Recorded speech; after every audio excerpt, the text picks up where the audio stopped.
Boobies!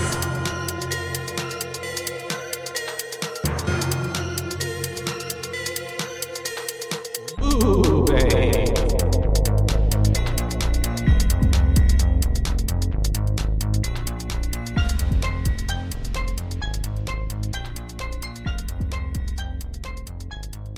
Hi and hello. Howdy, hey. It's me, Joshua, And I am Caitlin. and we're your Boobies! Boobies. Boobies.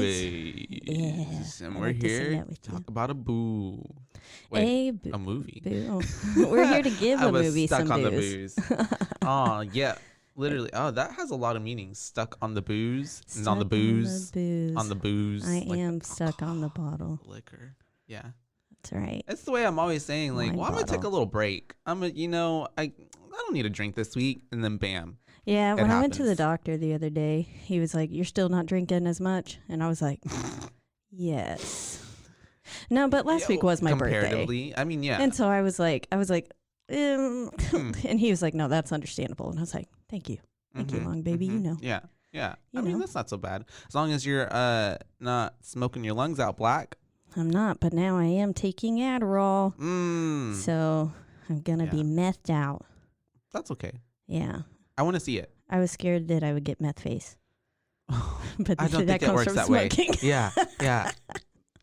Well, you never know. We'll see. It might help you out. It might be like the magic, wonderful pill that you need. Yeah, I mean, I 'Cause do have ADHD. I went through there is all of that really Nothing intense wrong testing. with taking medication, you guys. Oh, yeah. Nothing wrong with doing what you need to do for your mental health. I take a fuck ton of medication. Last night I didn't take my medication, so my sleeping medication. So I didn't sleep. I was up at 3 a.m. I've been awake since 3. Oh, seriously? Let's go. Yes. Damn. Okay. I think that's the Adderall kicking in now. Oh, I didn't take that till this morning. Anyways. Yeah, today, guys, and I mentioned a black lung because it kind of ties in with what we're going with today. We're going to be You're so talking smart. about the Autopsy of Jane Doe. Autopsy of Jane Doe, 2016, Yep. right? Mhm. Film. And yeah, it's one that I really enjoy. I did have someone suggest that we mention where we are watching these. Okay. Yeah. So that way they can find them. That sounds like a good plan. Today we watched this on Shudder, and Yes. you did as well, right? Yeah, we watched this on Shudder. I originally saw it on Netflix a few years back. I was Yeah. just scrolling through, and Netflix was doing a pretty shit job of updating their horror collection at the Mhm. time. And so I was just going through literally every movie Everything. on the list, A to Z. and so I wasn't So it's the expecting. first one. Yeah. I wasn't expecting much from it, but I thought it was a pretty decent film for We're like not a mainstream. Like, not just really like mhm. being hyped up before it, just being Mhm. like, I stumbled straight to streaming. across it Yeah. and said, oh, hey, this looks cool. It's got a dead chick. It's so crazy to think about how many of these don't go to theater, and it's just like straight to streaming now, or straight to like, I guess back in the day would be like straight to video, but it's Yeah. just like there's so many films out there Oh, what, that are did probably this really one good Not that like go to theater? I don't know. I don't think it was in theater I don't because I don't remember. remember any kind of hype for that, Yeah. and I just like there It's got are some I'm decent sure names so in many his father, I forget his name, Here, we'll pull up the cast list. But he was the dad in the ring. he was the dad in the ring, and he The was one who- also William Stryker in the X-Men series, He was also in Braveheart. Bryan Singer's X-Men. He was in lots and lots Oh yeah, of things. he's pretty well-rounded of an actor. Yeah, for sure. His name is Brian Cox. He plays Tommy Tilden. Mhm. Emil Hirsch plays Austin Tilden, the son. So we got a father-son duo here, and they are morticians. Yes, I was going to say morguist. I like that better. That's not a They're word. coroners. Coroners. I like coroner better. Yes. It has a better a better ring to it. It's a family business of morticians, coroners, and their whole morgue and everything is actually underneath their house. Yeah. Which I was like, dope. I was like, that place but no. got to be haunted as fuck. Mm-hmm. I was like, I could not. That house, cute as fuck. I Oh, yeah. love it. Like a The really morgue, Also love it. It was a really grand looking house, like old style kind of house. Yeah. When they would do the shots Like outside a of it. nice little farm, old That's what I style was thinking. farmhouse. Yeah. And But then like, underneath was very like 70s vibe in the morgue. dude, and I the was way like, I was like, I kept "Ooh." saying the whole time, I want to touch these walls. Yeah. Every wall was like different. Like there were so many textures going on down there. I was a fan. Yeah. I love it. Me too. I like I have a busy eye. Like I like things that look busy. Yeah. I love how the cast list is just 10 people. So yeah, I mean it's basically just it is a film. Mr. Bryan and Emil the whole and then time. with Olin Kelly, who played Jane Doe. Jane Doe. She was a corpse. Shout out to Jane Doe. Yeah, she did a good job being dead. Yeah, I mean, honestly, like, if I was an actress, and I'm just imagine like her being like, "Mom, I finally did it. I broke into Hollywood. I finally got a role. Oh, sweetie, what's the role?" I'm a corpse. Literally no lines. The whole movie just like laying there, but she looked amazing. She did. Like, do we rate props her to her. titties? I was about to say, just props to her, just feeling comfortable with just like laying there like naked for hours as people are filming around her and like stuff's going on. Like, she's only been in like 4 films. This one being one all of corpses. Them. All of them, she is a corpse. She's really gorgeous. She's beautiful. Yeah. So we start off the movie and there's like a murder scene going on. Yes. And we have the cops doing their thing, like I very do like, CSI. I do like the good leaves rustling with the name. And then the sharp transition to what was apparently a serene scene. Just it looked much brighter. Yeah. Then I liked that contrast with the like loud shoomp kind of sound. And then it flips. And then we're in, it says Grantham, Virginia. We get a pan of the house. But then it's at a brutal murder scene. Yeah, CSI, cops walking all around. That's what I got. Like this to me, like this movie also like it gave me like CSI or like Law and Order SVU, but like Halloween special. Like, but in a good way, not in a bad way. Yeah. But because it was very much so like the first half of it was. I'm a fan of those crime shows, so I'll take it. And the first half of it, especially with them trying to find the COD, it's just like it feels very like policey, like and then it just like shifts and takes this like paranormal turn. You're like, you're like nothing normal is happening. Hold the fuck up. Hold the phone. So we have this murder scene. We got coppers trying to check out the place, and they are excuse me for that. They are doing what everybody does, like placing the little numbers around, collecting evidence. Tents. You get to see all the not little bodies, but the bodies, and the human-sized bodies. And it was brutal. Yes, it was like stomachs gouged out kind of thing, and bunch of just real rough shit. I do want to say I really liked the lack of dialogue at the beginning. It goes quite a while before we get that phone call with Sheldon. Was that the sheriff's name? I don't remember the Sheriff Sheldon. Yeah. We get the phone call and it says, "Sheriff, you better get down here." And that was the first line of the movie, I believe. I didn't hear any other talking before then. So I liked that lack of dialogue. It really, I feel like, sets a nice tone, and then it's pretty serious. Because I imagine people probably aren't like going through talking their heads off at a crime scene. It's the way I'm like trying to remember. I'm like, was there not dialogue? But I know like I was speaking over the whole time because I'm like commenting the whole time. I'm like, But yeah, you're right. No, there wasn't until that point. And then they go down into this basement and they see that there's a corpse. Rando dead girl.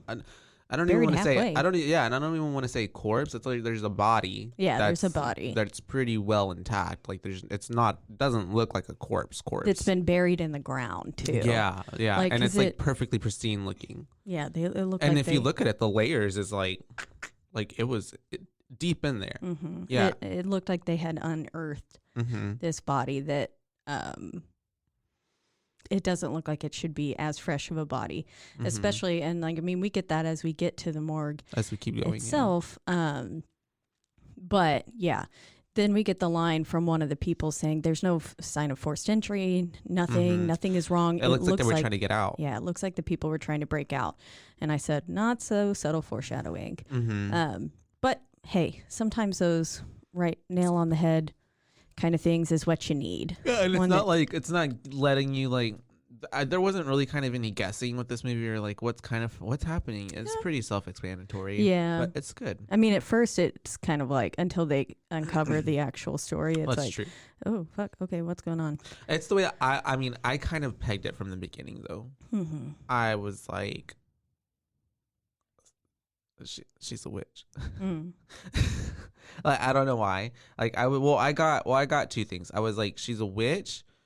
I thought she's the killer. Like she's gonna do something bad. Yeah, that part was very clear. Or I thought cult. Like I got cult vibes. Yeah, at first I didn't get witch until the hex bag came out.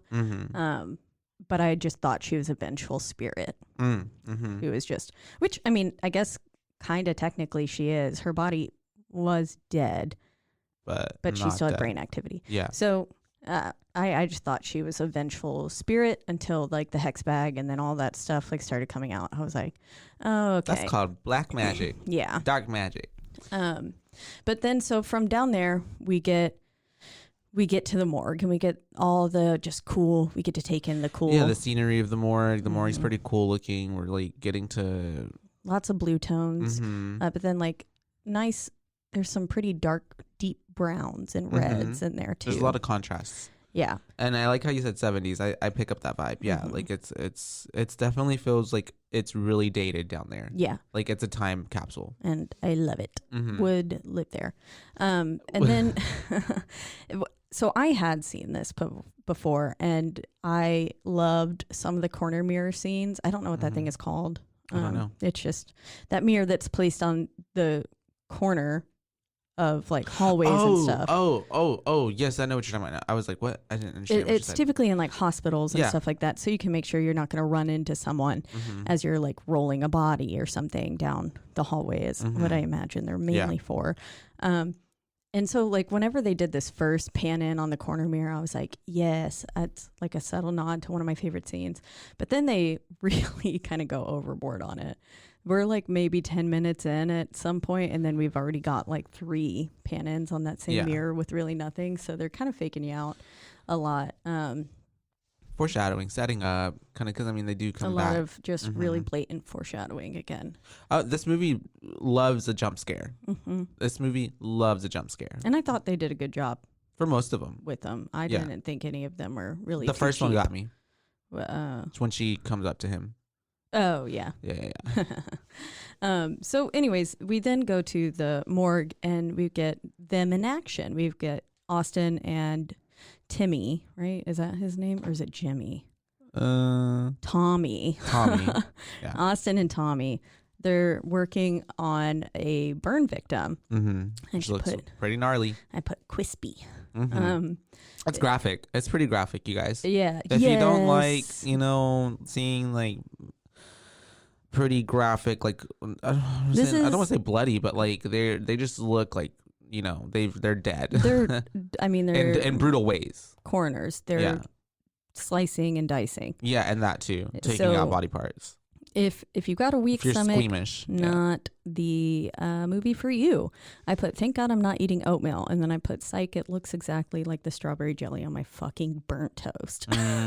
So yeah, I made myself a little like, but I was eating too while I was watching it. So I liked the transition though there, because then they're kind of like jamming out. It's like you can tell that like they're not fazed by this. Yeah, like, they're used to it. This is their normal everyday life. And so they're just going at it. And I liked that transition to kind of that more upbeat atmosphere. Yeah, and then also as they're looking through the burned body, it's kind of giving Tommy's like, it's like a teaching moment for him to Austin. And also it's just like, it really sets up the tone of like the cause of like what you think the cause of death is not always probably the cause of death, because there's always something like secret or hidden, or you got to really like he has a line that says everybody has a secret, some people are just better at hiding them. Exactly. Yeah. And so that guy's cause of death was not being burned. He hit his head, and then that's why he died. Subdural hematoma. That's what it was. And so they found that, and then they were like, oh. So we get, and also it gives me the vibes that he's essentially prepping his son to take over the family business. And as we see a little bit later, Austin's not necessarily wanting that, but I feel like a lot of that was maybe some pressure from his girlfriend. Yeah.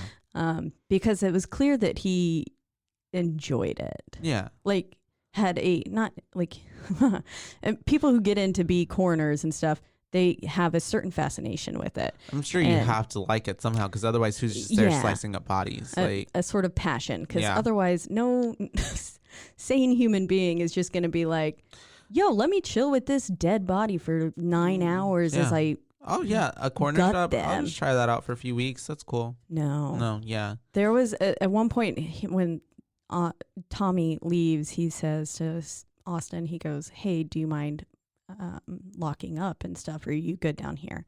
And I was just like, I could not. No way in hell would I be down there by myself. Absolutely the fuck not. Yeah, I don't think I could be around dead bodies like that all the time. I don't think it's like more of a scared thing. I think it's more of like an emotional, like mental thing. Like, I just feel like I couldn't handle. I mean, you would be constantly thinking about death. How these people die. Yeah. And I was like, And as Austin is, he wants to know why this happened to some people. And his dad keeps telling him, like, it's not the why, it's the how. Yeah. And that's it. And that's all our job is to figure out. He says, leave that stuff to the sheriffs and to the shrinks, he says. And so he's just saying, keep it pretty logical. We can't really afford to get some sort of an emotional attachment or anything to these victims. It's just another body. It's just like, and it's also like their job, like you said, it's like, is to, because in a way they're like honoring these people, like to try to solve, like, this is how you died kind of way. And it's like a disservice, I guess, if they try to like spend too much time or like delve deep into one body, because there's so many other people that are dying that need this. So, like, you know, so yeah. They gotta keep them moving. Yeah, like a factory. Yeah, for real. And so they are just kind of chatting, right? They're talking. We get they kind of get like a look into like their not daily lives, but like what they do there. And then Austin is talking about how he's gonna go take plans with his girlfriend. Yeah, go to the movies with his girlfriend, and then he asks his father, when is the last time you saw a movie? And he says it's some girl with Alzheimer's, and he's building him he's building her a house or something. And then he was like, the Notebook, which I thought that was a pretty funny thing. But it's super important because it gives you it's the first kind of mention of their mother being, or Austin's mother, Tommy's wife, being deceased. Because he's like, I took your mom to go watch it, right? Or something like that. And so you can tell that like they're not talking about her in a present tense. And so that was like one of the first mentions, and then we don't really get the full story until later on. But it's, I feel like, kind of important, I guess, to note that maybe I don't know. It just builds more to the character, and like whenever we do find out that she's dead, like how much he's still like not really okay with it. With the dad, Tommy, he's still kind of grieving. Yeah. Because it's only been 2 years, so we find out. And I mean, 2 years to get over your lifelong partner. Get over it. Well, that's basically what Emma says at one point. Yeah. She's like, it's been 2 years. And I said, Billy Loomis. Fuck up, shut the fuck up, Billy Loomis. That's exactly what I said. Yeah. I was like, do not be, Anyways, I love how right after this, there's a scene with I forget what Austin's doing. He's doing something, but then the cat comes in. Oh, yes. But before that, the dad goes to leave. He does go out. And I think that it's important to note, like, so he goes past the elevator and then he goes to the other way out, which is through essentially a storm cellar door. To the outside. Which is going to be a big part of this film. And I put even there, I was like, that's a sketch ass way to get out. Like, nah, fuck that. Yeah. Only 2 exits. Yeah. And one of them being something that could possibly malfunction, the elevator. Yeah. And malfunction the cellar door. Door. Apparently there's a big sycamore. Yep. And so essentially, again, they are underground. It's setting the scene. It's letting us know like it does a good job of setting the scene and letting us know like the different rooms, and the fact that there is only those 2 exits. But yes, then the kitty comes in. I put, a kitty. Yeah. Well, that's what I said out loud. His name was Stanley. Stanley. Yeah. He's such a cute kitty. And is bringing a present. Yeah, it's a little dead mouse. I think it was rat. Oh, rat. It was pretty big, wasn't it? Yeah, it was huge. Yeah. That was a rat. The tail was like a lot thick. And then Austin's just like, Dad, Stanley found another one. And I was like, look, he's just giving you presents. Yeah. And I think it's like, that's what they think you're hungry. So they're like trying to feed you. And because they think you're starving because they never see you hunt. Yeah.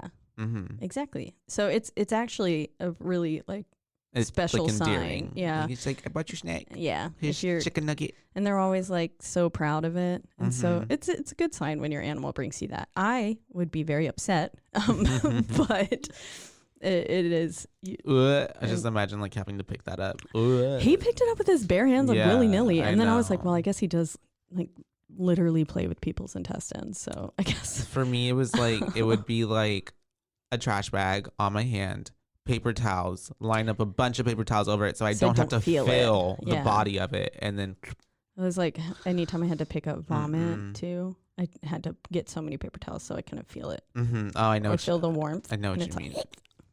Anyways. And so yeah, but now we get your first scene, and then we have a jump scare with the girlfriend, Miss Emma. And yeah, she got me. I thought dick ass girlfriend scared him. I know. It was funny. Because it really does a good job of leading you up, and you're like, oh fuck, is something gonna happen? Yeah. And then it's again, I've said it many times before. Fake out. I love a good silly jump scare where it's not something scary. Because then you're just like, oh, I can't believe I just jumped at that. Literally. It wasn't even a ghost. I yelled at the TV. And so, yeah, Emma comes. That's his little girlfriend. She, I guess they're at this point, why did she show up? They were supposed to go out to the movie. Yeah, that's right. I'm so sorry. The movie. They're supposed to go watch the movie. But then she starts exploring.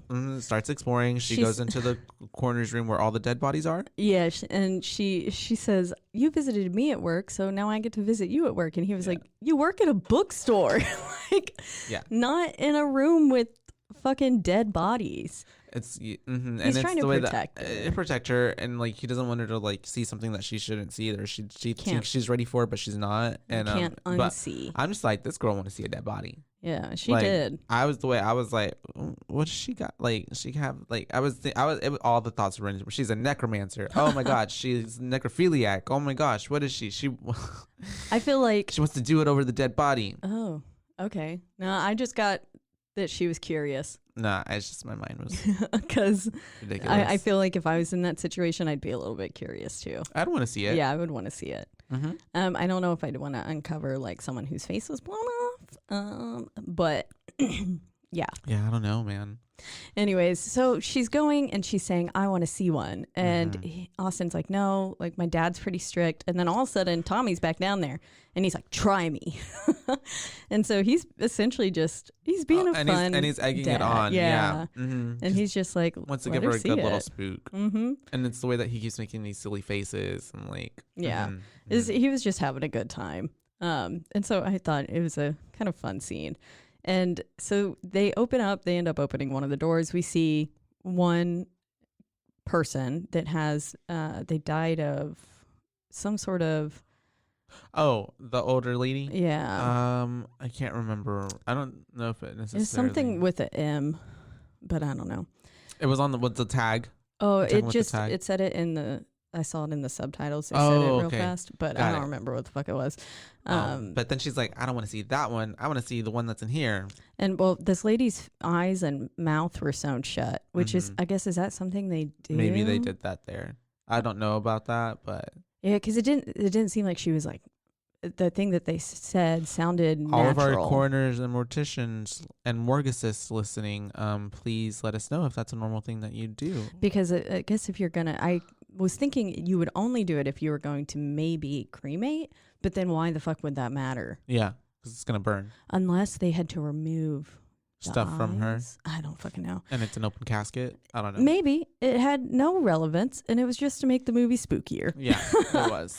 That could be it. But yeah, she says, I don't want to see that dead body. I pointed to this one. And Austin had intentionally picked the one next to it. Yeah, because he knows what was in that one. This body was pretty roughed up. It's the way though the whole time I'm like, I want to see it. I want to see it. I want to see it. And then, so it's a body, and they're trying to tell her that like this guy shot himself in the face. And so, but then really he didn't. He was actually poisoned. And then they attempted to make it look like he shot himself, but then they found as we said, everyone has a secret, and he found the trace of strychnine in his system, and it showed that he was actually already dead before his face was blown off. And someone tried to make it look like a suicide. Yeah, and that's the way she's like, but why would someone do that? And once again, he's just like, we don't do that. Yeah. He said, you sound like your boyfriend here. But this is one of my favorite parts, I think, throughout the whole film is, I guess, back in the day before they had really good ways to tell whether or not somebody was actually dead, like kind of like a Romeo and Juliet. Or someone comes back alive. Fogged mirror kind of thing. Yeah. They said it was really difficult to tell between a comatose patient and a actual dead person. So they would tie a little bell to the toe in the event that it started moving again, and it would be like, ring, ring, I'm still alive. You should have brought a bell. Bring out your dead. I love the bell sound. Yeah, I did too. I thought it was a wonderful... Great way to play up in the movie, like, and to build, like, drama and anxiety and, like, induce, like, all these feelings in you when you start hearing that later on in the movie, because you know what it means. Yeah, exactly. I thought it was a very, very nice point. And it reminded me of a little kitty. Yeah. Oh. And then we get another jump scare, which is Emma is her name, right? Emma, yeah. She's going to reach for the blanket to take it off to look at the face. Yeah, because they were like, take it off, let her look at it. And just as she's about to lift it, the dad shakes the bell. Yeah. And it scares her. And I don't think it scared me, but I do think that was a funny little jump scare. Yeah. Because we know that I don't like sunken in faces. And so I was like, anything with a mushy face. Do I want to see it? I don't know. I wanted to see it. So we don't get to see it, you guys. Not just yet. And so, that's whenever we have, I think, Sheldon, right? Sheriff Sheldon starts to come back. Yeah. So Austin and Emma are going to leave, and then Sheldon comes down wheeling a body. And I put here, I was like, that elevator looks sketchy as shit. But then they got in. I love elevators, by the way, that have like a fucking those little cages. Those cages, gate, whatever, like very Titanic. Like I don't know why. And I've never been in one like that. Really? But I want to. There's a few around town. Really? That are still operating that are like that. Take me. Okay.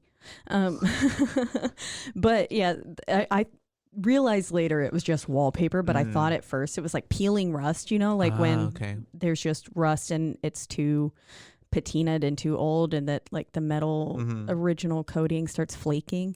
That's what I thought it was whenever they passed it the first couple times. And then they got in. I was like, everything else looks so cute, and then that elevator looks sketch as shit.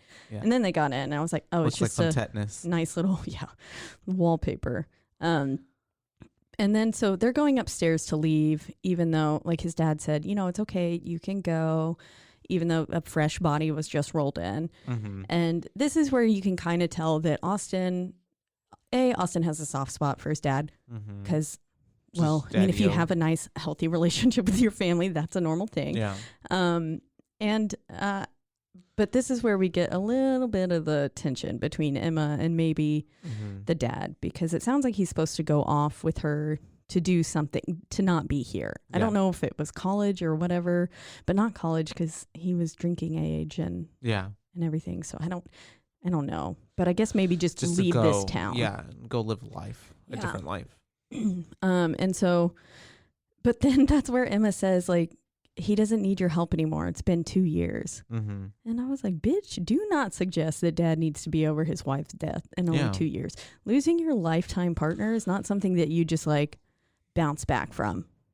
I don't care. And then especially one that died of suicide. Oh, yeah.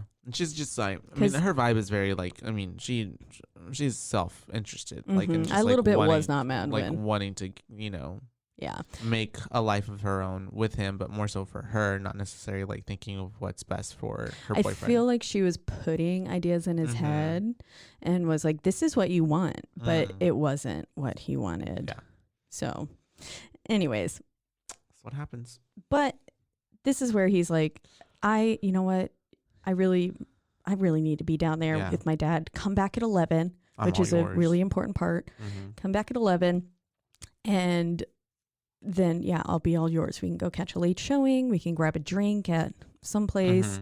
And so that's when I was like, okay, maybe not college. And then also he's like a certified coroner. Yeah. So I was like, I don't know. He had to be in like his early 20s. Yeah. 23, 24. And so, but come back at 11. I put, well, she's going to die. Yep. She's going to die at 11. But on the dot. So then we go back down to the basement. Yeah, and we're there with Morgie.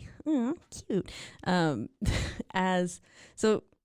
What's fucking Tommy and Sheldon are looking at the body. He's Jane bringing Doe him down. And then we get a lovely pan in on Stanley going. Yeah, Stanley knows what's up. And I was Stanley like, the kitty. As my faves on Two Girls, One Ghost always say, trust your fucking pets.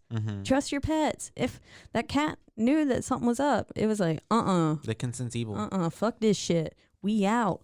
Yeah. And Stanley's saying, we gotta get the fuck out of here. What are you doing? Get her out of here. And he said, man, he's been grumpy as of late. And I was like, or he keeps getting grumpier or something like that. More testy. And I was like, no, Stanley is sweet kitty. I also just love that he has like a little old man name. Little Stanley? Stanley. It's cute. It's cute. It is cute. A cute kitty. This cat stole the show. Well, and as we know, you have a soft spot for cats. I do. Yeah, a little bit. I love cats. And so, we have the body now, which we get a good shot of her again. And, man, she's pale. She is white. She is. She looks ghostly. Porcelain. Yeah. It's just, which I'm sure is what they were going for. It's just like, man, and it's the way that throughout the whole movie though. Like, did you notice she kept losing her whiteness, like her paleness, like she was getting warmer colored? I think because quite literally, I think she was coming back to life. Yeah, I think she was draining life. But or at least that's kind of what I got from it. Yeah. Anyways, but I did make a note that the soundtrack is fun here.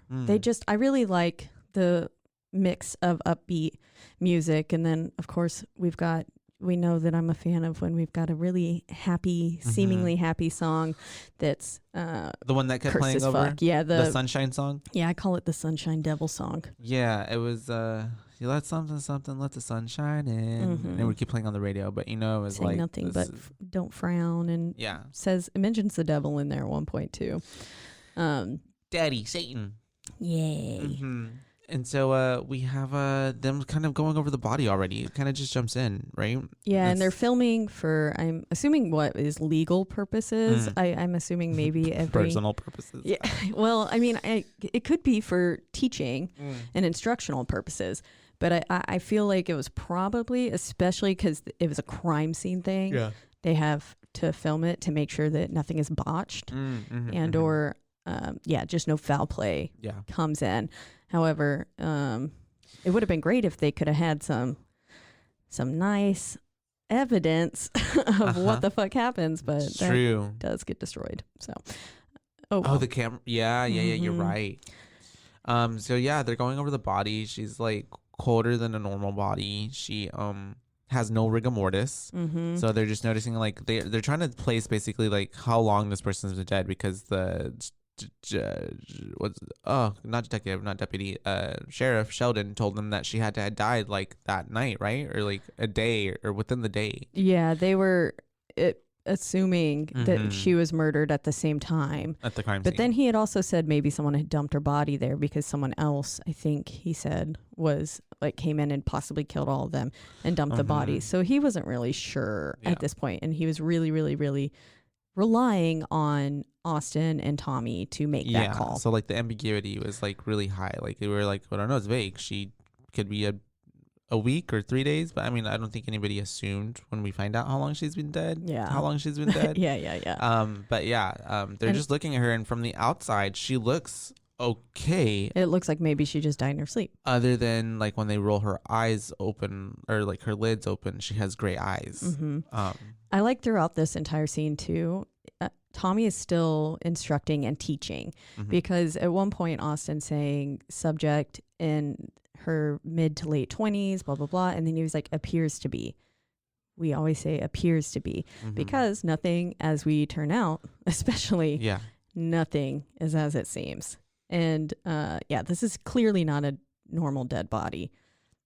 I like when he opened the eyes and then the dad looks and he goes, oh, was not expecting that. Literally. I was like, that's kind of funny. They're great.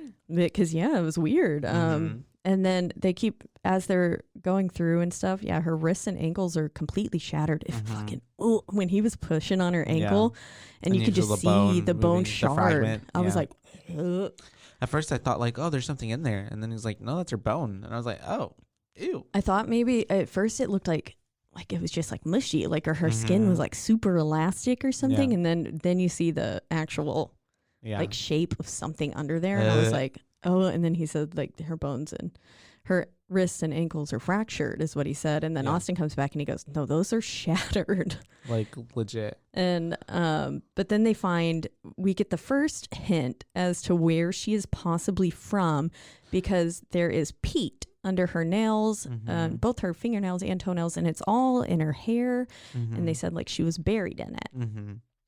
I don't necessarily know what peat is. I'm guessing it's some sort of soil, a specific that's what kind. I'm thinking, like for gardening or something. Yeah, because he said you could get it at the hardware, some like a garden nursery, store, a nursery. Yeah, I was like, I know there's a fucking word for it. And I love how they kind of give you context that he knows what he's talking about because earlier in the film, when everything's kind of starting, I think, or some point, they're doing a shot outside of the house, and there's a greenhouse. Did you notice that? There's a greenhouse. Oh, okay. Yeah, so he knows his plants and all that. Yeah. He's an all around really smart man. And so they have they find it and he's like, well, she either is from up north or from like that nursery kind of thing. And someone went and bought this and buried her in it. And he was like, but the only place it naturally occurs from around here is north in the northern area. And so then they're, continuing to go through. He opens her mouth and we find a fly. No, I'm sorry. I'm jumping the gun. That's her tongue is cut off. Yeah. A crudely severed tongue. Because he goes, maybe Austin is saying maybe she overdosed and bit the top of her tongue off. But it's the way that it was like. Yeah, he said it was serrated. Yeah, there we go. And there was actual like lacerations and it looked like, I don't know, like a marbled steak. Yeah, I could see that. That's what it looked like to me because it did look funny. Yeah, I remember I was making a comment on it too, but I can't remember the comment. I guess I've never it was like it was dried or had been cut off. For a long time, and it was weird. I don't know. But yeah, pretty creepy. And so it's the way that a lot of this is like we said, if you're squeamish, like maybe don't watch it, but also do watch it. Oh, maybe he said, ooh, I wasn't expecting that to the tongue. It was at some point he did say that out loud. Yes. But so now they're coming to a little bit, they're trying to figure out, like, was she possibly a victim of human trafficking? And because they were saying, that. Well, and it's because they also too, like, they're, before that, I think before he says and goes into that, right? I think it's because that's whenever. No, you're right. Yeah, because he's talking about the case where he had these girls that he like was working on their bodies and their wrists and their ankles were tied together. Yeah, and their tongues were cut out, so they couldn't scream and stuff. So he's saying, he's seen something similar before, but he is still acknowledging the fact that it's pretty fucking weird that no outward signs of she has all of these internal energies as injuries, yeah, and energy. She's quite literally cut the fuck up. Yeah, she is absolutely destroyed. Yeah, but her outward appearance looks flawless, and so it's just very puzzling. Yeah, she's like a cake. She's like a layer because every time they would like cut into something else or be delving deeper and deeper, it's like another thing, like, oh, they did this to this, they did this to that part. Yeah, it was a lot. But then now we get the buzz. Yeah. Okay, yeah. Oh man. So yeah, they're what's his face? Austin is like I forget what he's doing to her body. He was trying to take a photo of the severed tongue. Yeah. And then all of a sudden you get a little drop of blood. And the nose starts twitching. And it's fresh blood too. And so you're like, that shouldn't be happening. This bitch is dead and has been apparently dead for a little bit. A while. And so, at first it's the way that the nose is twitching. I'm like, oh shit, she's not dead. And then you realize there's a little fly coming out of her nose. Yeah. And then, then right after that, they pull out a string from her throat. And I put, homeboy's got to be having flashbacks to the ring right now with the fly coming out of the nose and the nose bleeding. And then the string coming out of the throat. That's all from, that all happened in the ring. I guess the thing in the throat was that the girl, the cord. I always, for the longest, literally up until we had watched it. I thought it was fucking hair. I thought it was Samara's hair forever. Yeah. And then we watched it and I was like, oh no, that's one of those little electrodes that they stick on the little round thing and goes into your head or body or chest. I don't actually know what they do. I don't know. It's just the monitor. They monitor. Yeah. It sends feedback. And so I just thought that was funny. I was like, look at all these little, and I don't know if it was intentional, but it just definitely reminded me of the ring. And so, but we hear on the radio that there's a bad storm. Well, it actually said we're supposed to have good weather all this week. Oh, that's right. And it says just like, no, like we're going to have fine weather. It's going to be great and everything. And then all of a sudden, though, you hear thunder. And so that, to me, I'm still a little bit unsure if she fabricated that whole storm and like edited the radio coming through, or if she really did alter the weather and that actually happened. But no, she must not have, because it says we're going on our fourth straight day of sunshine. So she's altering their minds here. Yeah, that she's fucking with their minds. And you don't really, I guess, know that yet. Until the end. And also that the little mention of good weather is a pretty small moment. Like, unless you're actually paying attention, you're going to miss it. Yeah. And so, like the way I did. Because then they will start talking about a storm. Yeah. And so she must be altering the AM, FM. I didn't catch that. I must have been talking over it. I didn't catch that.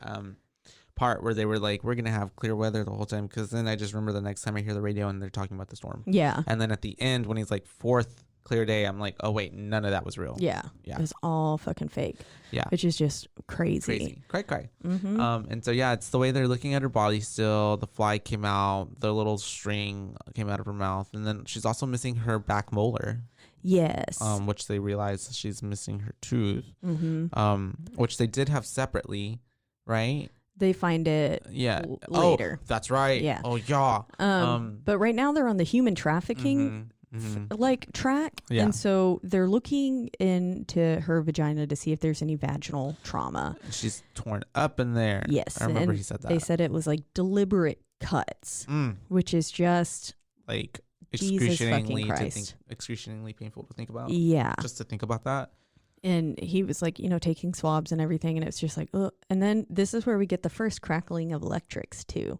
The lights are kind of starting to flicker. Things are not. And I guess you can assume at this point it's because of a storm. Yeah. You're like, oh, storm's rolling in. They're underground in a clearly dated facility. It's probably not the first time it's happened. Yeah. Kind of situation. Because they just kind of. They're like, oh, the lights, go check the breaker box. Like, yeah. Yeah, they just kind of look at it and they shrug it off. Yeah. And then this is where we get with the AM, FM radios changing. And I put, like, we don't fuck with that. We don't, When that shit starts changing, you get the fuck out. And that's when it changes to that fucking creepy-ass Sunshine Devil song. And, yeah, it does. And then I think at that part, that's whenever the dad gave the dude, Austin, that vial of blood, and he goes to take it to the fridge. Yeah, well, I think he cuts her open. Yeah. He cuts her open, and then he collects the blood from, and even Austin, because before Austin said anything, I was like, I'm pretty sure dead bodies aren't supposed to like bleed. They're not supposed to bleed like that. That's heavily. Right. And it was weird because you notice like he cut her. He did that first Y, and then the first half of the Y, and then he did the other half, and that's when all the blood started went bleeding. And so it was a delayed kind of reaction, and it was like, whoa. Yeah. And then I like the scene of the blood draining out and going into that drain though. Yeah. That was pretty cool. It gave me very Blade vibes. Yeah, I can see that. And but then Austin says, do bodies normally bleed like that? And then he collects the blood and he goes and puts it in to the fridge. And it's the way I was thinking, like, he just put that right next to his Coke and like sandwich, like right next to, like, no, so nonchalantly. You're just gonna eat my blood sandwich. And then we realize that the blood is spilling. And and so the father, Tommy, says, because Austin says, do bodies normally bleed like that? And he was like, well, it's not impossible. And he said, occasionally, if it's a very fresh corpse, like dead, maybe 1 to 2 hours, when you do that, it's like pressurized, essentially. And so then the blood just kind of goes out of it. And I was like, she's clearly been dead for more than an hour or two, though. And that's the case that they know that she's, wasn't just murdered. Yeah. At least to them. Because they found her body like at the crime scene kind of this morning, and they've probably had her now for at least an hour. Some hours. Yeah. And so it's like, I don't know. I feel like that gets ruled out very fast. Yeah. And so. But yeah, all the blood leaks out of that vial. Yeah, Austin's looking and he's noticing that there's blood like dripping out of the bottom of the fridge, and then he opens it up and it's so bloody in there. And it's the way that, like, I don't even think there was that much blood in that vial. I know. But I wondered, like, was it like it was acid blood or something? Because it ate and corroded through like the bottom of the vial and like just got everywhere. Yeah. Yeah. And it's the way it was funny to me because it looked like he was like trying to keep his dad talking, like clean it up so he doesn't notice that like I got it. Yeah, literally. It's fine. But then we get to the mention of her abnormally small waist. And this is the first kind of idea of how we get how old she is, because they said maybe it's congenital, or he said if you wear a corset long enough it could do this to you. And Austin goes, well, haven't corsets been like retired outdated, essentially for a few hundred years? And which is not the case. I mean, there are plenty of people who still wear corsets. I've got one on right now. But I think this was intended to show you just how old it ages her. This curse could possibly be. Oh, and then we get that fucking rib cutting scene. Yeah, that was that's some good meat. It looked like the fucking big old hedge trimmers is what it looked like. And then he's just going in there and just through the rib cage. The sound and then the face, like through all the bone. Because they really kind of pan in on the father's face as he's doing it. And you can see, like, whenever you're trying to cut through something relatively strong and then that like snap and where your body kind of jolts with it. Yeah. It did a really good job of showing that. And I was just like, ugh. And then like at one part, I think the whole breastplate just kind of pops off. The practical effects on this movie is really good. Like from the beginning to like when we saw those first couple bodies like in the morgue, and then like her body and all the stuff that they end up doing to it and pulling out of it. Yeah. Really good. They did. And but anyways, yeah, that scene kind of got to me. I was like, ugh. Yeah. But this is where we see those lungs, severely blackened lungs. Yeah, and they're like, whoa, like a little blackened tilapia. Yeah, and they're like, what the fuck? And he says she could have smoked 6 packs a day for 30 plus years, and it would never look like this. Yeah. And he said with lungs this black, you would expect her to be covered in 3rd-degree burns and like just massive amounts of smoke inhalation. And he makes the comment, which I really liked.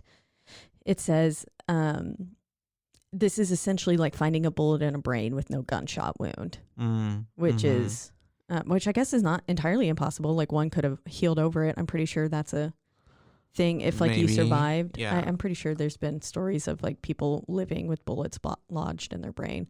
What? I'm sure they're not like they have. Like, how does your body not even like have like repercussions? Like, I don't know. Like just living normal, weird. Like just living normally. I don't feel informed enough to tell you. That's the way I'm about to like. Okay, all right, we'll Google. But I feel like I have heard cases before of. I mean, I know that like kind of the thing, or like bullets getting stuck in people's bodies. Yeah, lodged. But yes, I imagine with the like metal and it's lead. so weird. That's like is there lead in bullets? I don't know shit about my that. My dad so. was in the Vietnam War, and he got shot with shrapnel. Ouchie. And or like someone got shot next to him, and like all the shrapnel went to him. I don't remember, but it's the way that I mean, I was still young, so probably like in the early 2000s, like his body was naturally pushing the shrapnel out. So like trying to get and the impurity it's out like, after this all is not those supposed years. to be here. And so he would show me, and like literally, like his leg would just start to create like a little hole. That's so and like wild. I know, yeah. And then like the metal would come out, and he'd like dig in there It's and like when pull your out the metal, body, like a splinter or something. Yeah. But with How metal. interesting. That's crazy. Yeah, it was really weird. They would look like little like, and also they look like little like metal pearls. Like they were like round and like pressurized. Like it was weird. He would just pull them out. They look like little BBs. How fun? Not fun, but how interesting. That's very interesting. Damn. But moving along, her internal organs, we find, have also been all cut up. She's got like significant scar tissue everywhere, which you can see, like, you know, if you've seen someone who's got a lot of cuts on them or something, or was in like a bad accident, something like that, where they've got plenty of little minor cuts on them that well, I guess weren't minor, because if they scar the way and push up like these ones did, that must have been a pretty deep wound at some point.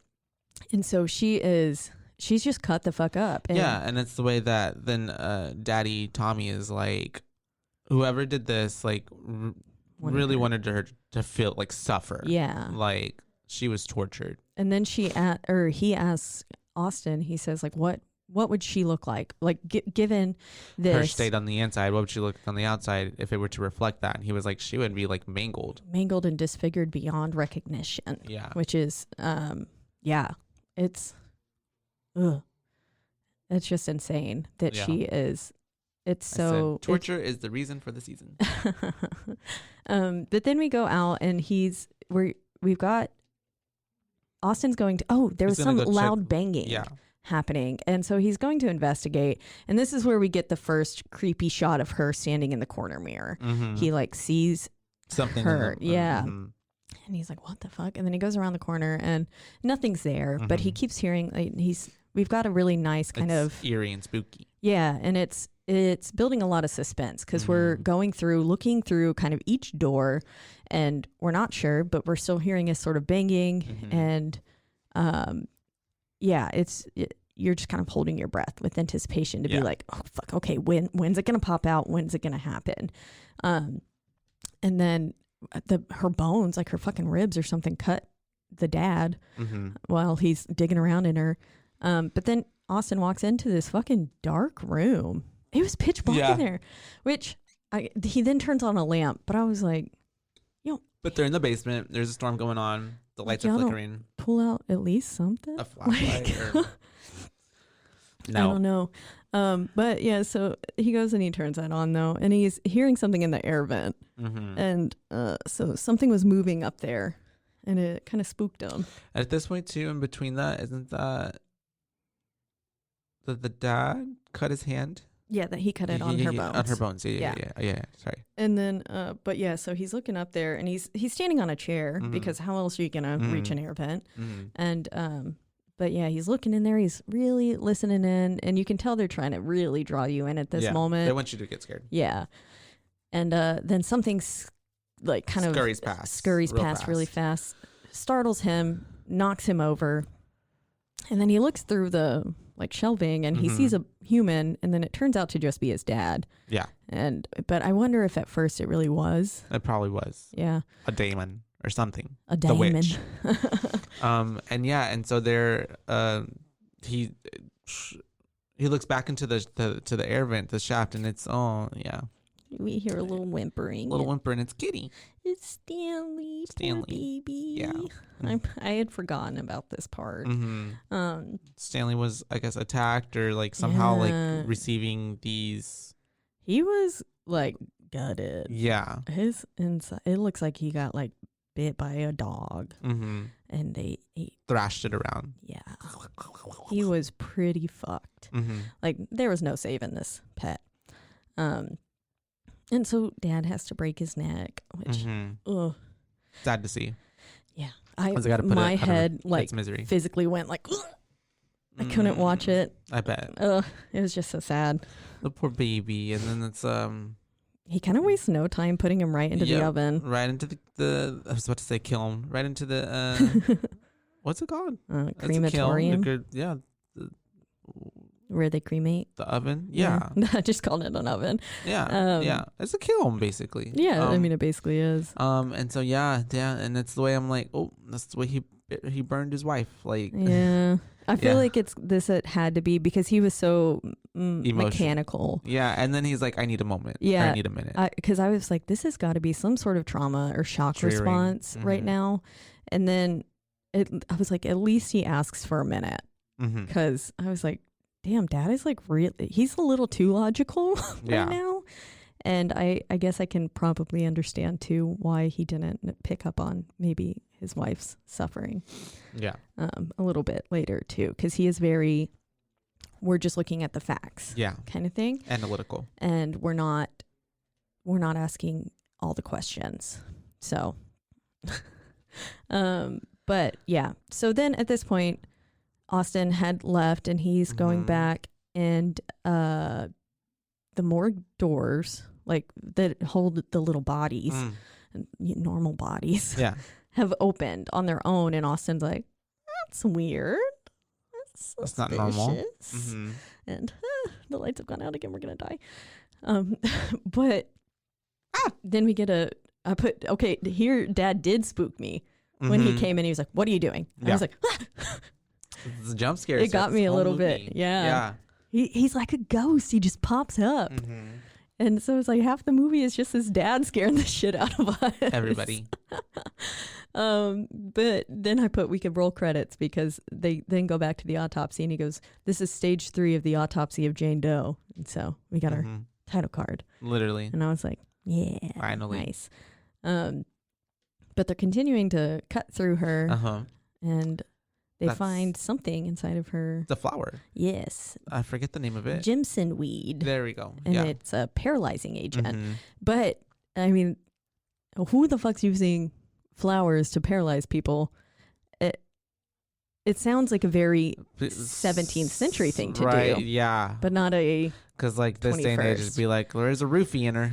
Yeah, exactly. Something like that. Or a chemical. Strychnine or something. Yeah. And so, but they pull out an entire flower and... Still intact. Just like still, And I think it's the way that... Is that when it's mentioned like her acid should have like, her stomach acid should have... So this and the peat means this is, again, another thing that comes mainly from up north. And then they continue digging and, they find a little baby hex bag inside her. I'm not exactly sure where they pulled this from. I don't know if it was her stomach or if it made it to her intestine at this point. I think it was stomach because that's when he starts saying like her stomach acid should have like ate all this up. He was like, it's really amazing that it's still intact. Perfect. And so inside this hex bag is her missing molar, and it's basically just like a printed cheesecloth at this point, and it's got some weird not engravings, like, but ritualistic like letter markings. Yes, markings. That's the word. Something. Yeah, it's like in a different language, but not. And they are seeing. It's kind of, it's like a puzzle. It has certain Roman numerals and words that aren't quite lining up. And they're like, what does this mean? And so they kind of just, they look at it a little bit, but they kind of And that's at that point too, where I even was just more like, okay, I'm getting cold. Like she was a part of something she probably should have been a part of. Like what's happening? And they're saying this looks almost like it was a human sacrifice. Well, essentially all the hoops they had to jump through to do all this shit to her. Because this was with intent. Yes. Yeah. This was not like, let's just willy-nilly do something to this bitch. Like, no, they fucking fucked her up. They wanted her to suffer. And then we get another changing of the stations. Yeah, the radio station. It's some sort of... It's so creepy. Song or a... like a sermon almost, and it says like, you're not going anywhere. Yeah. And that's when pretty much Austin's like, and then it goes back to the creepy Devil Sunshine song. That's right. And Austin's pretty much like, and the radio's fucking creepy. And then that's when all the lights turn off, right? Yeah. And there's more talk. Oh, it wasn't a sermon. It was them talking about the storm. It was them talking about the storm. Or and it's they're like saying, we're not as, it's worse than we thought it was going to be or something like that. I guess we never imagined it turning into this. Like, if you better not, like, if you're at home, do not leave. You're not going anywhere, is what it said. And then it switched to the Sunshine Song. And so it's like, oh, this was clearly a sign.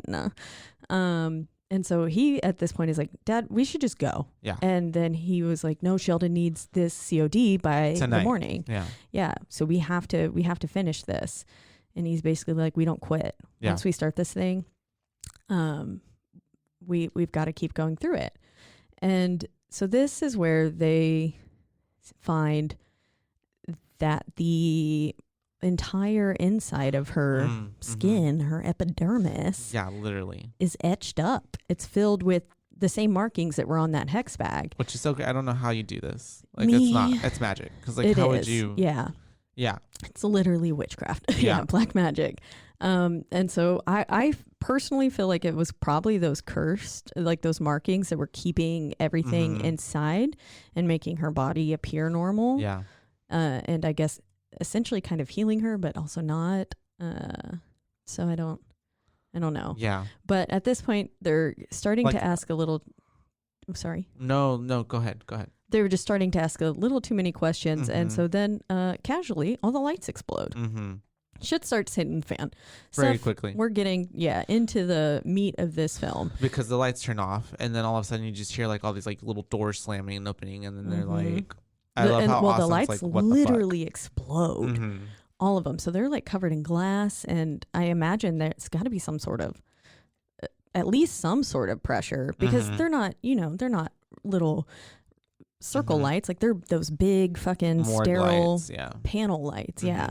And they've just exploded. And then, you hear all the doors opening, and you're just like, you're just like, what the fuck? And then the character, even Austin, is like, what the fuck? And then he gets up, and like they got a little flashlight, and he's looking around and just noticing that all the doors and to the bodies, like, they're gone.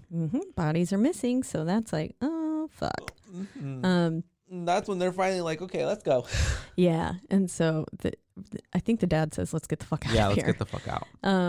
And at this point, we get some really awesome flashlight / first person POV shots here. I liked it, kind of like on VHS 94 when we were in the also a funeral home. Yeah. We were in that scene where it was reminding me of this one. Yeah. And there was a storm. Yeah. Kind of the same. And so that same scene where she's walking around with the flashlight, and I said like, oh God, I felt, or the camera, because it had the light. And I said, I felt so helpless because we were just there. Yeah. And this one does a good job of, I feel like, also putting you kind of in the film and making you be like, oh, fuck. Because when you can't see and you're just relying on a little thing of light, it's scary. Well, at this point, it's because you just know, like, man, these people are going to die. Like, I'm about to watch a murder. Yep. And so that's whenever they try to get out, they're making their way downtown. They are walking so fast. Pace is past, and they're homebound. They are. And so except they're already home. It literally. And those faces are coming for them. They get to the cellar doors, right? Well, they go to the elevator first because the generator whirs on, and it's a backup generator, and but it's not enough to power the elevator. Yeah. But then they go to those cellar doors, and that's when they find a sycamore tree has fallen and is blocking the exit. And they cannot get out. So they're hearing thudding coming from the morgue room. And then this is where we get the fucking bell ring. The bells, yes, because they're good. Just there in terror, and they're like hearing and it's a not noise. It's just like, I love how it's faint. Dealing. Like, it's so spaced out, and then it's very faint, like it's because it's getting closer, and this is a corpse walking towards you, so it's not, these things aren't moving like fast, like they're just. And I love how he finally looks underneath the door and then sees the foot. So they go yep. And I'm like, they're zombies. It was, I did like that scene because it also, again, it puts you, like, you can't hide your eyes. It and takes up the entire screen. Yeah. His view sight under the door. And gives then me like very signs. Yeah. With the aliens sticking their fingers underneath. Mm-hmm. But yeah, he sees that, freaks out, of course, and then like, who the fuck but like a moment later, the door starts banging, and so they have to like put a big old file cabinet to block the door. Mm-hmm. And they're freaking out. They also can't get a hold of anyone at this point. Mm-hmm. They've already tried, and the storm has made the storm has made the phone lines impossible. Yeah. And it's the way that then Timmy's in the restroom while Austin's there having like this little monologue of like, I wanted to leave, we should have left, like this is and he sees a figure behind the shower curtain for kind of a minor jump scare, because he's like, Dad, and then Dad opens the shower curtain, there's nothing there. So then Dad gets attacked. Yeah, something like pulls him in and slams the door shut. And you just hear, well, I mean, from Austin's point of view, you hear, we get to a little bit see what's happening. Is literally getting thrown around. He's the getting walls the shit beat out of him. Yeah. And then as Austin is finally allowed in, he's talking with his dad and like checking out his injuries, and like it looks like his ribs were fucked up. Yeah. Got some internal bleeding for sure. Yes. And then he says it had her eyes. And so this is really at one point I guess this is where Austin finally like really says, I told you we need to get out here. And I was like, boy, this is not the time for I told you so's. Yeah. Like your dad just got seriously fucking beat the shit out of, and it's like, yeah, okay, well clearly, we tried, but it seems like no matter what at this point, you were fucked from the beginning. They would have never made it out. Yeah. And so they were just talking about like, this shouldn't be possible. And then, like, they're basically, the son's like, everything that is happening is not possible, but it's happening. So obviously we are way past possible. It's her, and we need to go take care of it. And so, yeah. And they finally leave the room. They've locked themselves in I'm assuming in their dad's office. But we figure out that, I don't know what his name was. I just called him Gunshot Johnny because. Oh yeah, the face dude. Yeah. Because he was walking around and they saw that it was his little face covering that was on the ground. And then we also know it's him because of the bell. But then they get back into the morgue and they realize everything that they had taken out of her. Because, they're like taking out her little things. It's all rapidly decomposing. Now that it's not inside her body anymore, it was just like, it looked like it had been sitting there for months. Yeah. It was nasty. It was pretty gross. But then she locks them in. We get a little bit of the dad mentions, let's get her to the crematorium. Yeah. And then I want to burn her. Yep. They get locked in and they can't get out. I guess the door only locks from the outside, which makes sense. And so now they're kind of fucked. And yikes. And we get a kind of a here's Johnny moment with a axe to the door. That's right, because he's axing the door up and then he looks through it and it's the lady who had her eyes sewn shut and her mouth sewn shut. I was really hoping it was going to be Gunshot Johnny since I called it here's Johnny. But yeah, then we get that sewn face, and that part was kind of comical to me. I did laugh a little bit. It did scare me. Yeah, and when she screamed and like, but it did look gross. It looked like, like when you chew gum for too long and it's like, that's the way her mouth pulled through the stitching. Ugh. A little bit. Yeah. It was really gross. But yeah, it's the way that they're locked in there now, so they're just like, fuck it. Yeah, they literally are like, fuck it. He starts dousing like her with gasoline. But then I was like, we learned this in the taking of Deborah Logan. We don't burn bodies just randomly inside. Like, yeah, no, you don't do it. And then y'all are going to be stuck with her. Literally. And it's the way that I thought, like, man, this is their downfall. Right now it's happening.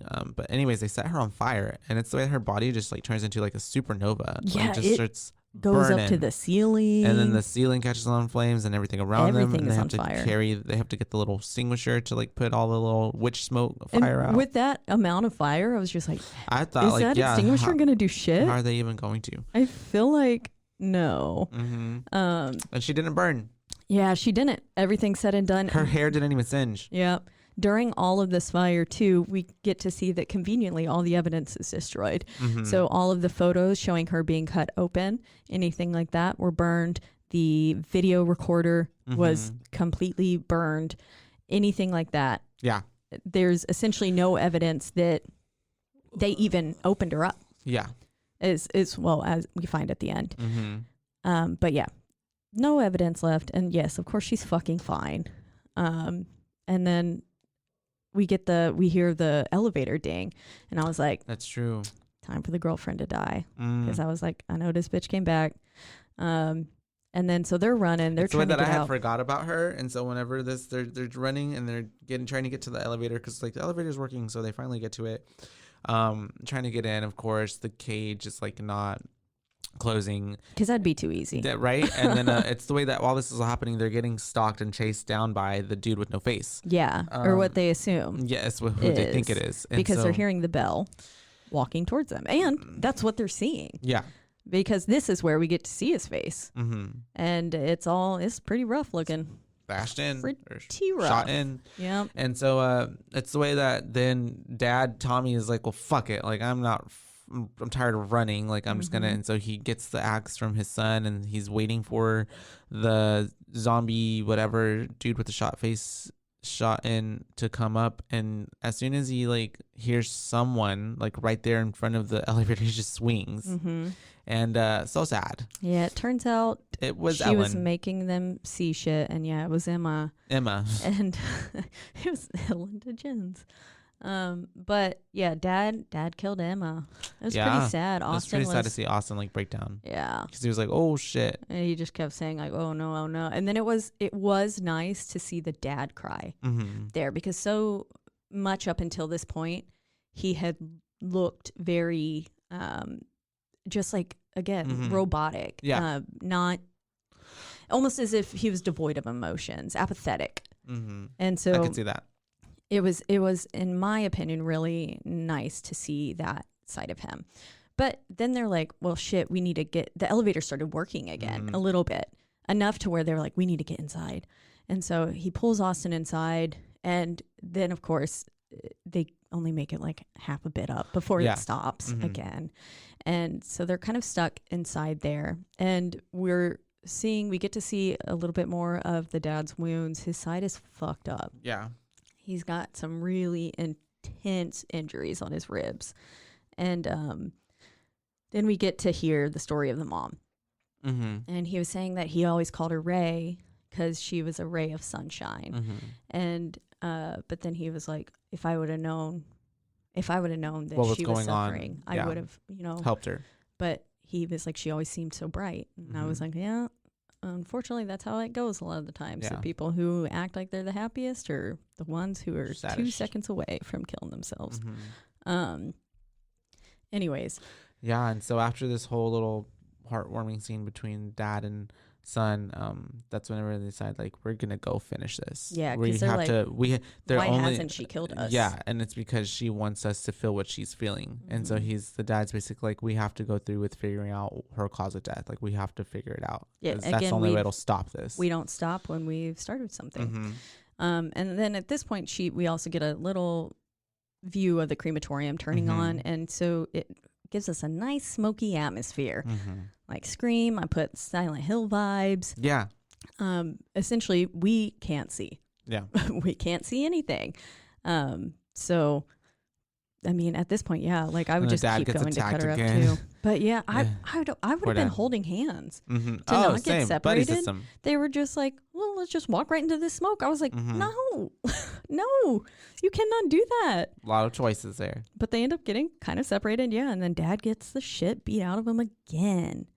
Yeah. But they do eventually make it back into there, and that's when they're like, we need to keep digging, essentially.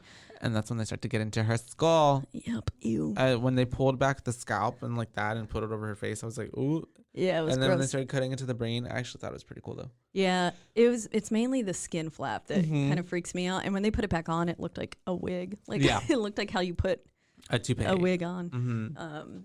It didn't look fake, but it's just like the way that it settled on her scalp again. It looked like how it does when I put a wig on. I don't know. But gross. Yeah, and it's the way he gets like he cuts her brain and gets like a little piece of it and puts it in a little slab of meat, little dish, and looks through it and through a telescope, right? A microscope.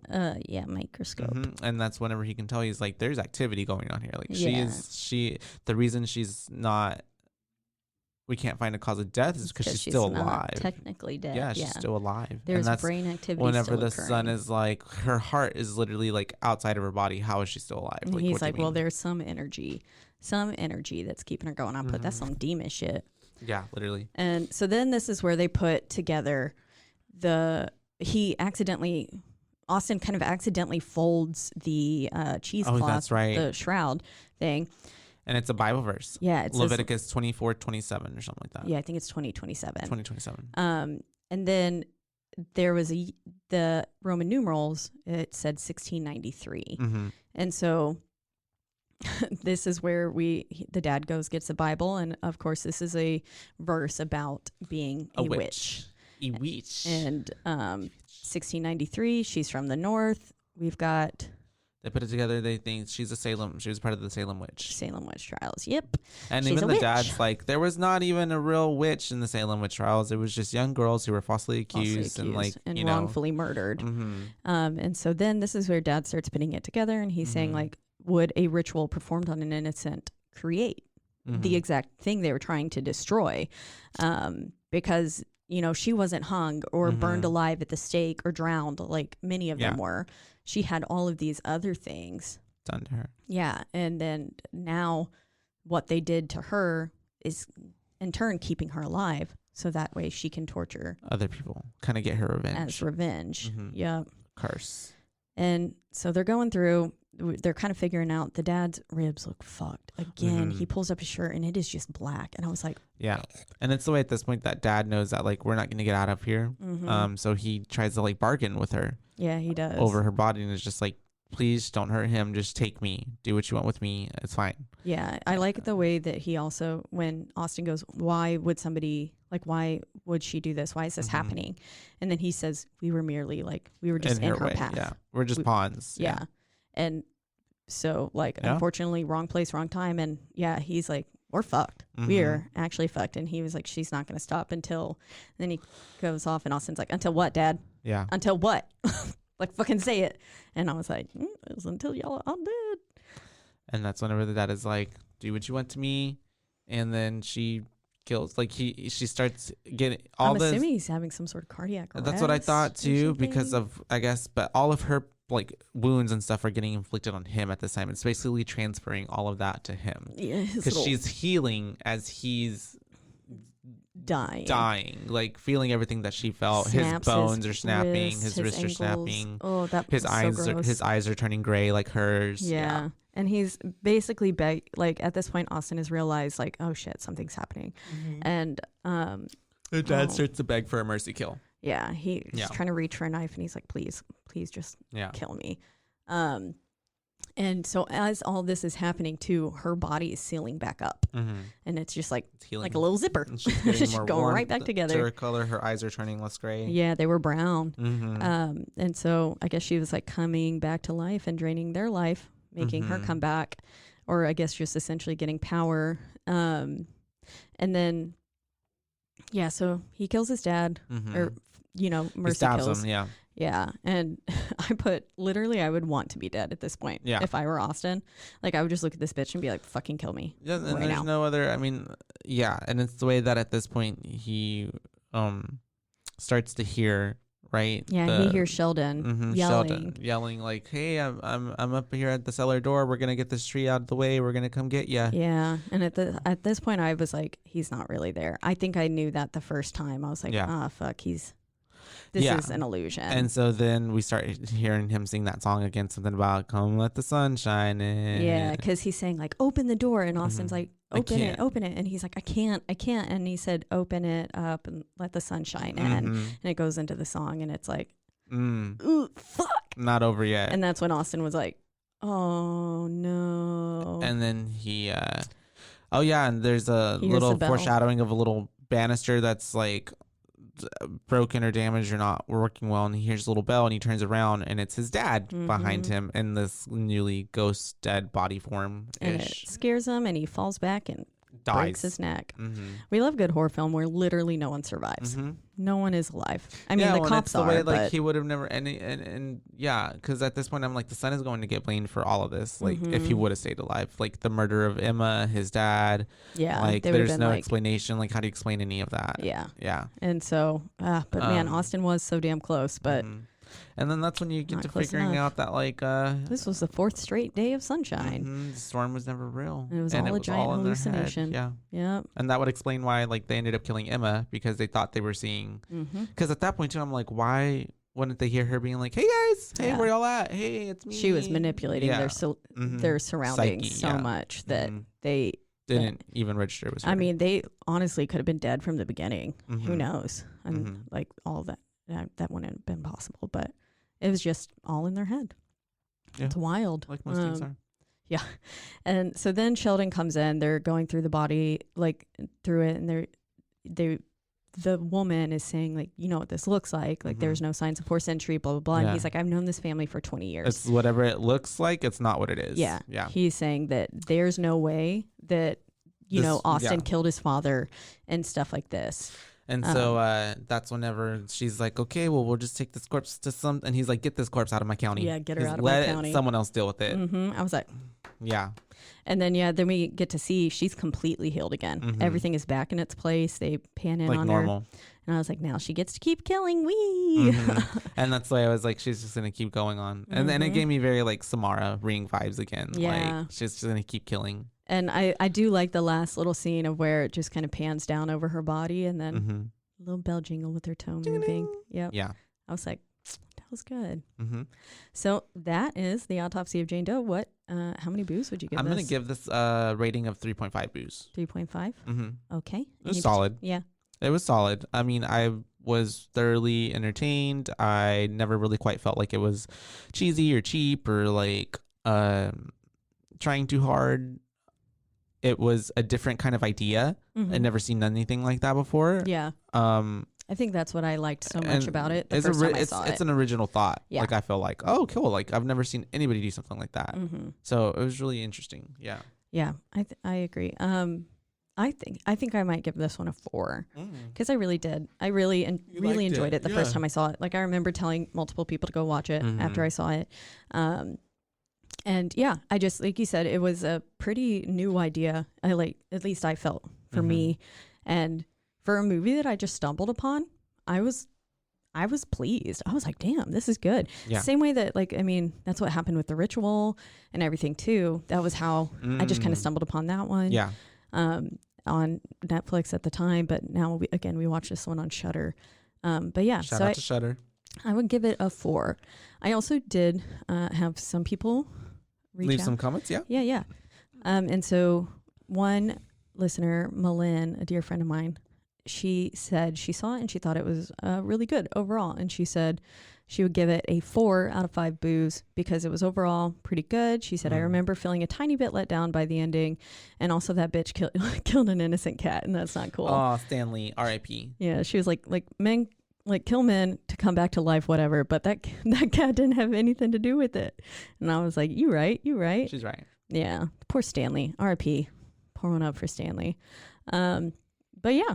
So that is the autopsy of, and it's the way that I want them to come out with like a prequel, and it's like the killing of something that like actually gets her. Yeah, but I don't know. I kind of like this just the autopsy of Jane Doe, the killing of Jane Doe, and then the last one, the curse of Jane Doe. Okay. I can see it all. Yeah. I would still watch those films. I think I am highly satisfied with the idea that she just gets to keep killing them. Well, because see, I could see it like, I could see, and so I could see the second one being the prequel of like how she got this, like the 6, like a period piece, like the 6, like the witch trials, that, and then leading into even at the end of that movie, cutting to what happened in the scene before this movie started, like the crime scene, and then her ending up in there, like, and that's how we start. And that one is starting of the first one. I would watch that. And then the last one, the curse, is like what happens after she leaves this place and going to the next county, and it's just like batshit crazy. I would watch that. Okay, get on it, Hollywood. Come on. God, we give you so many good ideas and you never listen. Yeah. How rude. Once again, you're in the lovely Rogue Media Network studio. That's right. They always take good care of us. Very well. They get up at the ass crack of dawn on a Sunday. We are on stream us, please, wherever you'd like to stream your favorite podcast. You can find us on so many platforms. The main ones being Apple and Spotify. That's right. And if you're listening on there, please don't forget to rate, review, and subscribe, because that's literally the only way we can go anywhere. Tell us if you love us or if you hate us. Yeah. But really just more so if you love us. Yeah. We're sad people. You can also find us on exactly one social media platform if you want to let us know how you felt about certain films. That is at Boo Base Podcast. That's right. It's on Instagram, and that is all one word. Boo Baes, Baes, not a babes, because we're your boo baes, not your boo babes. That's right. And I think that about covers it, huh? Yeah. I loved it. That was fun. Good. Well, until next time. Yeah. Bye, baes. Bye, baes.